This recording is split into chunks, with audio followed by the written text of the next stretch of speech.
जय हरी मित्रांनो, मी आज आलेलो आहे ग दी माडगुळकर नाट्यगृहामध्ये, जे की आहे सेक्टर 26 प्राधिकरण निगडीमध्ये.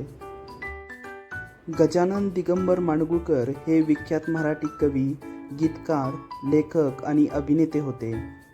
गीत रामायण या त्यांच्या सर्वात उल्लेखनीय कलाकृतीमुळे त्यांना सध्याच्या काळातील आधुनिक वाल्मिकी देखील म्हटले जाते. या नाट्यगृहामध्ये शास्त्रीय संगीत, शास्त्रीय नृत्य, एकांकिका असे कार्यक्रम आयोजित केले जातात. Most of the free of cost असल्याने या कार्यक्रमाचा तुम्ही तुमच्या फॅमिलीसोबत एन्जॉय करू शकतात. या धावपळीच्या आयुष्यामधून तुम्हीही आपली कला, संस्कृती याचा आस्वाद घ्यावा. सकाळ, ॲग्रोवन, गोमांतक, साप्ताहिक सकाळ, तनिष्का यासारख्या नियतकालिकांच्या माध्यमातून